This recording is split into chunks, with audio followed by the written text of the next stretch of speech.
Well, next week at this time, Marty Kane returns to BBC2 with the first of a new series of shows. With her for her first night will be Ben Vereen, Turnstile and special guest Michael Parkinson. That day, next Monday at 8:15. You say another word, Laura Rambotham, and I'll tell them your mother's a scruffy little postmistress who does sewing. Then see what happens to you.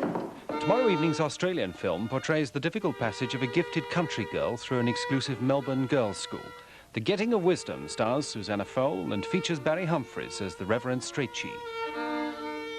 I've included Laura among the girls for the afternoon at Mr. Strachey's. After all, new girls... Yes, very well.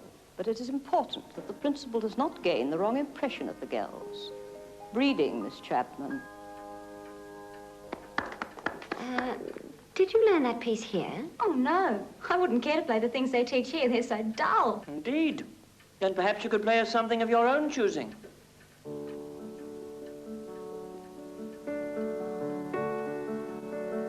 Young ladies do not pass impertinent comment, nor do young ladies desecrate the walls of the principal's sitting room with music fit only for cheap theatrical entertainment. But I wasn't impertinent. I was only trying to be polite.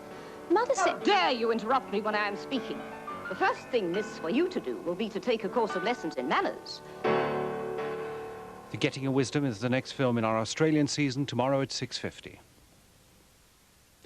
Well, now we return to this evening, and on BBC1 shortly, a look at world events in the 9 o'clock news. Here on 2, the best we can do is to offer an alternative item that is guaranteed to be not the 9 o'clock news. Good evening. I'm afraid I have some very bad news. During the early hours of yesterday morning, the producers of Not the 9 o'clock news, after a short but desperate struggle, were forced to call in the official receiver and declare the programme bankrupt. We are proud of our record. Over the last 3 years, we have been instrumental in bringing within the reach of ordinary people the cheapest possible jokes. But now, sadly, Not the 9 o'clock news is at an end. This afternoon, however, Dame Pammy Stevenson, Sir Melly Smith, Sir Rowie Atkinson and I met with international mystery entrepreneur Mr. Huge Fascist. After several hours of detailed and intensive snogging, we emerged hand in hand. I am delighted to be able to tell you that thanks to Mr. Fascist's intervention, we are now immediately able to bring you an entirely new programme, the Popular Democratic Socialist Comedy Corporation International Limited. In addition, a Save the Not the 9 o'clock news fund has been set up by a dedicated fan of the programme, Mrs. Gwyneth Rhys-Jones. If you are a bit weak in the head, please do not hesitate to send your donations, however enormous, to Not the 9 o'clock news, the people's luxury yacht in the Mediterranean, somewhere off Sardinia, Italy. All donations should be clearly marked tractor parts for export only. Thank you.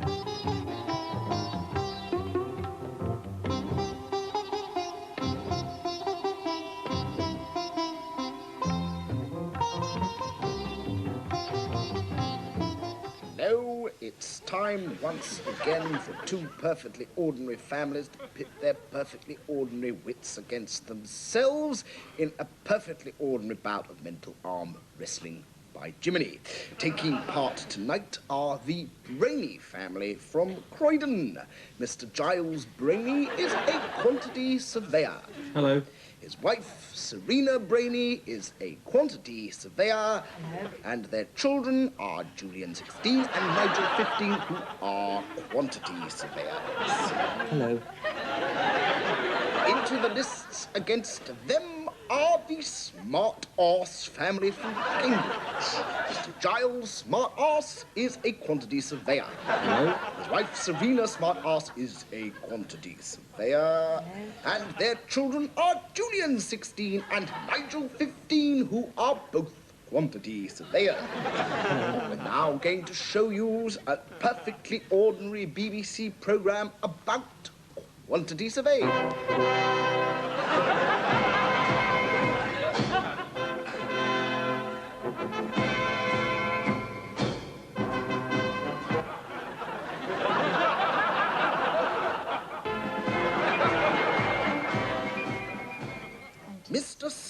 asks, how many quantity surveyors were to the left of the bird with the big tits? Quiet, damn you! Quiet! Will you never be still with your devilish noise, day and night, never ceasing? Stop!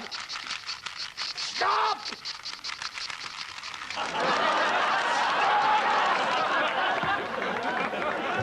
Love is the sweetest thing.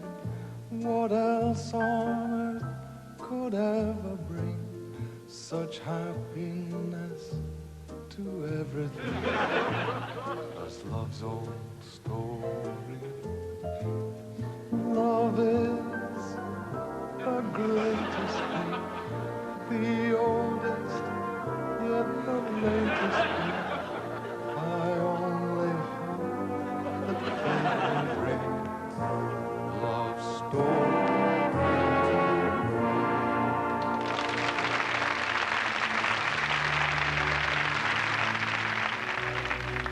Pure and new, comfortable, soft, woolly. SDP.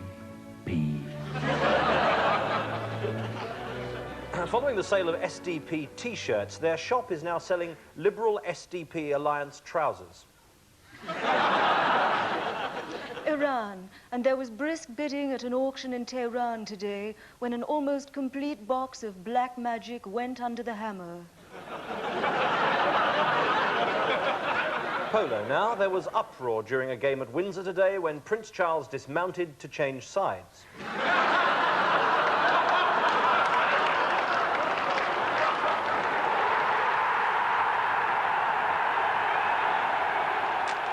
After the winning goal, why not enjoy a 7-Up?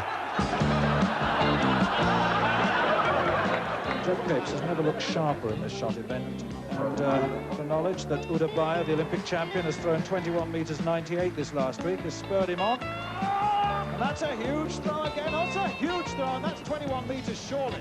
And that could well be a new championship record.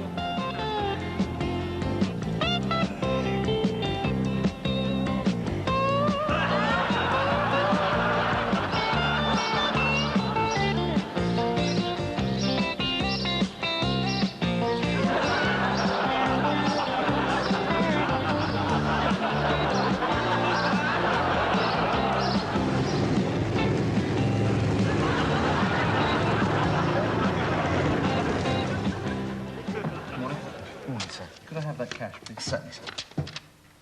Oh, Mr. Brent. That's me. I'm Alan Brent, yes. Could you hold on just a moment, sir?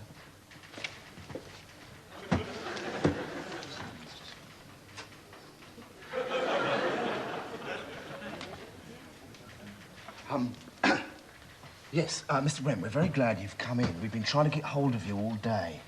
Really? I'm afraid I've got some very bad news. Oh? Yes, I'm afraid we had a break-in last night. Well, that is bad news, Yes, it's even worse news for you, I'm afraid. Why? Well, the thieves stole your box. My what? Your box. You know, the little cardboard shoebox that we keep your money in. I'm sorry, I don't think I follow you. Well, you know, when you make a deposit, we put it in a little box. And we write your name on it, and then we put it out the back under a big bed we have out there. Did you have a safe? No. No, we're only a small branch, you see, so we're saving up for one. So you can't cash this cheque, then? No. I'm sorry. They just stole my money, then? No, they stole Kathy's pen as well, didn't they, Like new paper, mate. Oh, I'm sorry. Sorry, Kate. It seems a shame, really. I had £3,000 in my, box. Yes. Yes, actually, we at the bank here do feel very sorry for you, Mr. Brent. And if it's any consolation, we had a whip round. Oh, you shouldn't have, really. No, well... Very nice of you. We would very much like you to take it, if you would. Oh. There we are. There's £8.50 there. There we are, Mr. Brent. Thank you very much. Thank you. Of course you could. You could open another account with that, of course. I think I may have a little box down here somewhere that I can put it. It'll be quite safe this time, because we've had a lock put on the back door, you see, so thieves won't be able to hit... I'll take it with me, because I have to buy some food for my wife and children. Yes, of course. Mr. Brent. I'm sorry. It's a joke.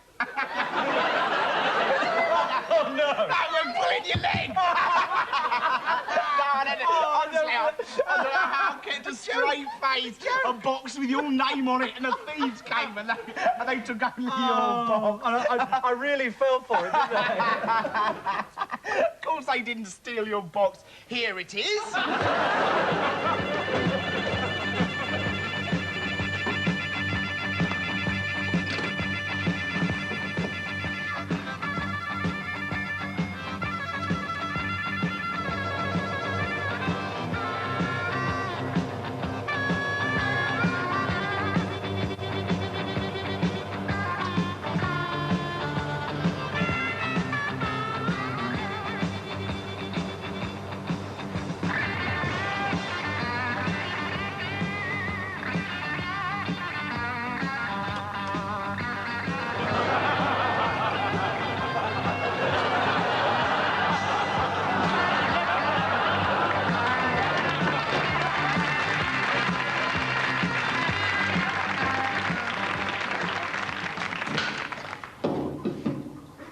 Policy on pay is meaningless unless it's part of a much wider approach. It must be taken together with restraint on government spending, restraint on government borrowing.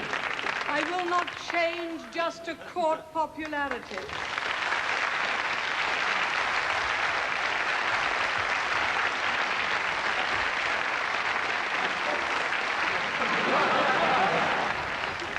The government has admitted that the new £1 coin is only worth about 60p compared to its value in 1978, but pointed out that this is still more than the first prize in the Daily Mail's casino competition.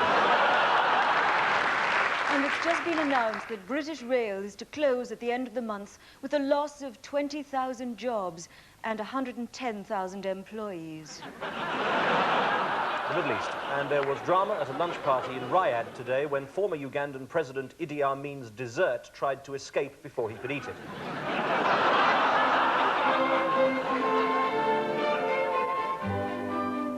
A couple of years ago, a lot of people in Australia started talking about a remarkable new food. Housewives stopped each other in the street to share the news. Within weeks, supermarket shelves had been stripped bare of it. Well, that food is now available here in Britain. Prime Australian beef.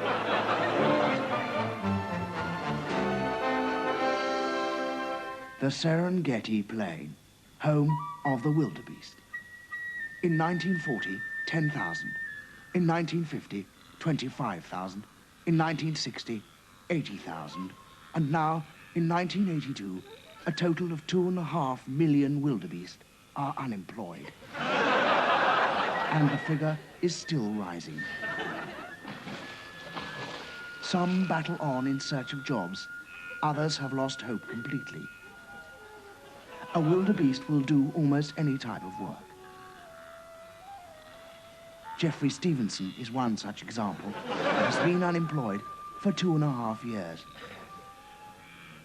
His girlfriend, Mandy Fairfax, likewise, has been out of work for almost 18 months. Both will admit their prospects are low. For Mandy, secretarial work is out of the question as she cannot type and her shorthand is quite appalling. For Geoffrey, simple manual labor is also impossible, as he hasn't got hands, only hooves. The same applies to countless others. Next week, we take a hard look at the possibility of a wildebeest job opportunities program, and why one particular chain of supermarkets refuses to have wildebeest on its staff.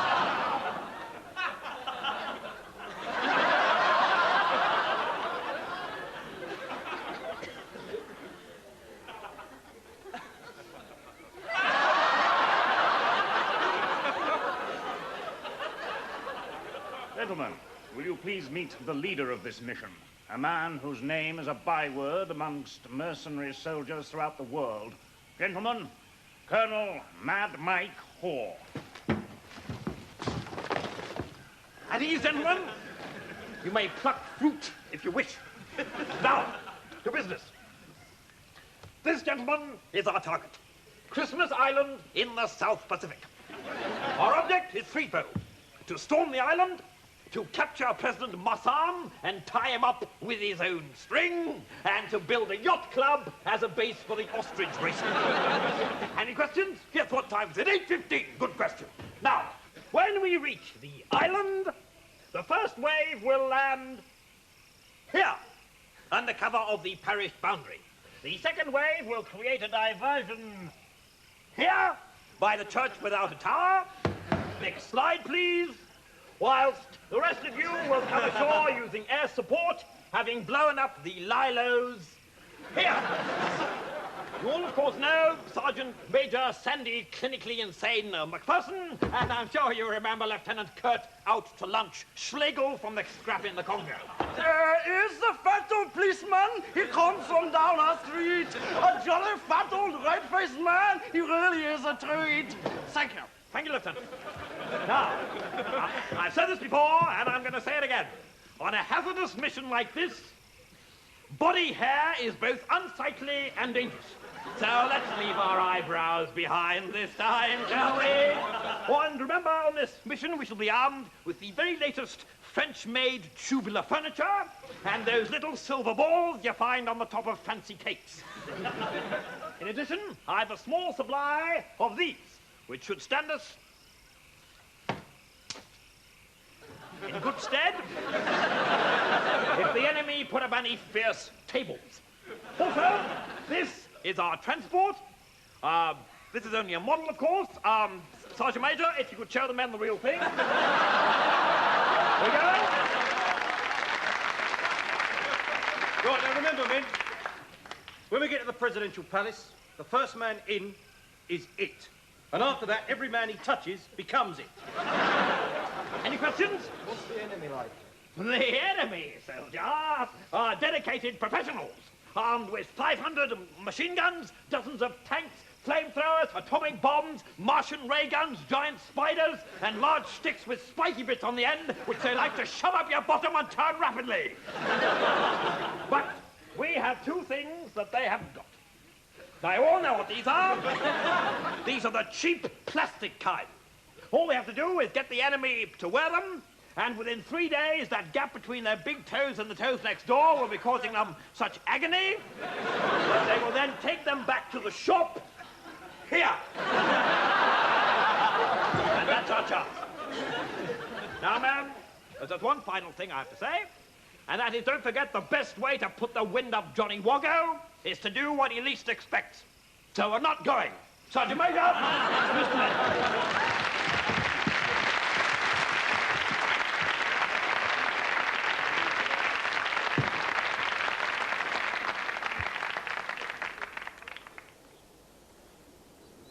Wait a minute. Hey. Michael. David. My God, it is. How long is it since I last saw you? Oh, yes. Oh. How are you? Fine, fine. You? I'm fine. Oh, what are you doing here? Well, I work just round the corner. Amazing. I work just down there. Oh. Wait a moment. I remember. I remember now. I used to hate you, didn't I? Did you?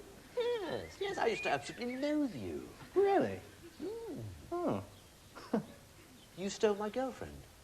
Did I?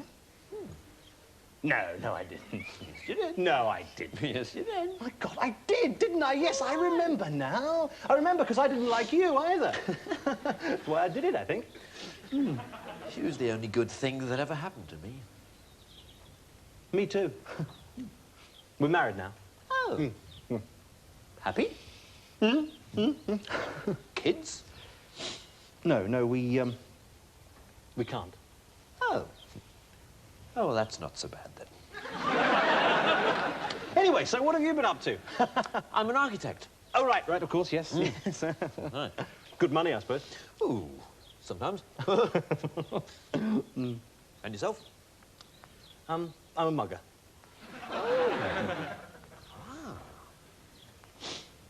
Oh! And for the less formal garden party, a delightful blue printed frock with matching hat and accessories. And now comes the moment we've all been waiting for. We've caught a glimpse of the dress. It's a beautiful cream color, obviously a very long train bunched up there in front of her. But in 5 seconds, the secret will be out. And here she comes. The waiting is almost over. And there it is. My God, look at the creases. I buy the Daily Telegraph because it doesn't try to tell me what to think. It just reports the news. I buy the Daily Express because it informs me quickly, tells me what's going on, and lets me get on with my job. I read the Financial Times because I've got a pink bathroom. 2 12s, please. 24. The Bangladesh Race Relations Board are becoming increasingly concerned over a new craze that's sweeping the country. Do-it-yourself packy bashing. Liberal MP Cyril Smith was rushed to hospital last night where a team of specialist surgeons performed an emergency operation on a perforated ulcer in his stomach.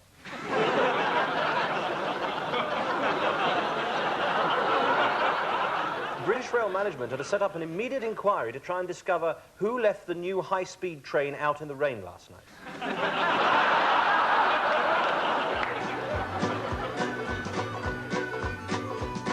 There was trouble down on the Derby line. The hands were kicking up hell. And Big Boss Parker was losing ground as the strikers' numbers swelled. When out of a cold grey February morn, the frost was crinkling the trees, stepped an old man with a dastardly plan. His name was Roland Davies. Roland Davies, the man who drove the Lincoln Railroad loco. Roland Davies, he drove all day and then went home for cocoa. The buffet car was closed and dark. There was no one to unlock it. But Roland had a bounty on his head and a Mars bar in his pocket. Now all the folks in Nottingham said, we're right behind you, Ron. So Roland took that train out and 2 of them got on. Roland Davies, sitting firm and steady in his cab. Roland Davies, the nation's favorite scab. The Buckton boys rode into town like a posse out of Frisco. They rode right down that main street and they plunged into the disco and they yelled, Roland Davies, don't you drive that doggone goddamn train.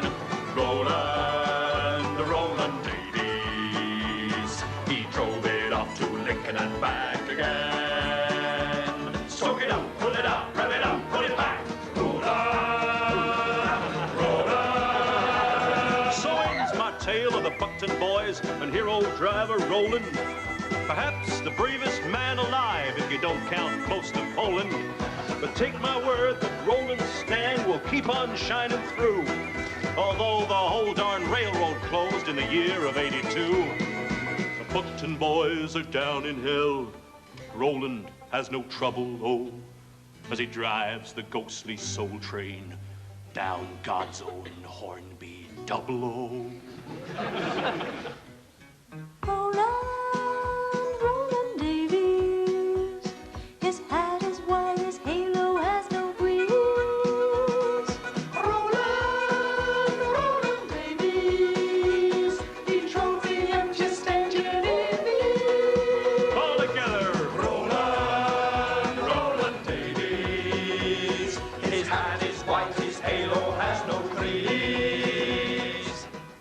worst things about a winter cold is a nose that runs like a tap. Your work suffers, your friends suffer, and your sleeves suffer. A runny nose cannot be prevented, but it can now be cured. Contact 1200 for fast, effective, painful relief.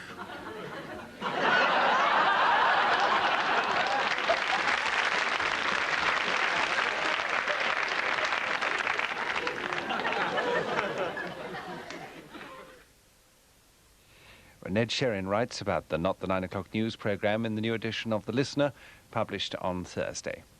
And for those of you who crave more of the same, some of the music and sketches from the programme can be found on this BBC LP or cassette, Hedgehog